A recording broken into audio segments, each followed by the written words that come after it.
بسم اللہ الرحمن الرحیم۔ اپنا اسلامک اسٹوڈیو میں خوش آمدید ناظرین۔ ابو دجانہ رضی اللہ تعالی عنہ کی ہر روز کوشش ہوتی کہ وہ نماز فجر رسول اللہ صلی اللہ علیہ وسلم کے پیچھے ادا کریں، لیکن نماز کے فوری بعد ہی مسجد سے نکل جاتے۔ رسول اللہ صلی اللہ علیہ وسلم کی نظریں ابو دجانہ کا پیچھا کرتیں۔ جب ابو دجانہ کا یہی معمول رہا تو ایک دن رسول اللہ صلی اللہ علیہ وسلم نے ابو دجانہ کو روک کر پوچھا، ابو دجانہ کیا تمہیں اللہ سے کوئی حاجت نہیں ہے؟ ابو دجانہ گویا ہوئے، کیوں نہیں اے اللہ کے رسول صلی اللہ علیہ وسلم، میں تو لمحہ بھر بھی اللہ سے مستغنی نہیں ہو سکتا۔ رسول اللہ صلی اللہ علیہ وسلم فرمانے لگے، تو پھر آپ ہمارے ساتھ نماز ختم ہونے کا انتظار کیوں نہیں کرتے اور اللہ سے اپنی حاجات کے لیے دعا کیوں نہیں کرتے؟ ابو دجانہ کہنے لگے،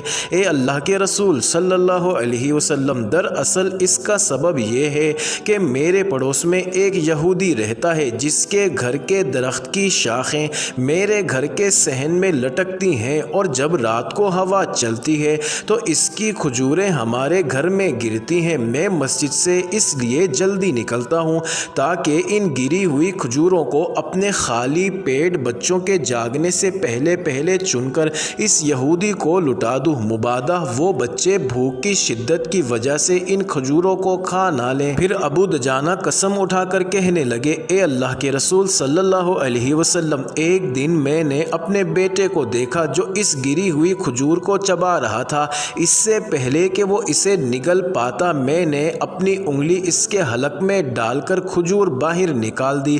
اللہ کے رسول صلی اللہ علیہ وسلم، جب میرا بیٹا رونے لگا تو میں نے کہا، اے میرے بچے، مجھے حیا آتی ہے کہ کل قیامت کے دن میں اللہ کے سامنے بطور چور کھڑا ہوں۔ سیدنا ابو بکر رضی اللہ تعالی عنہ پاس کھڑے یہ سارا ماجرا سن رہے تھے۔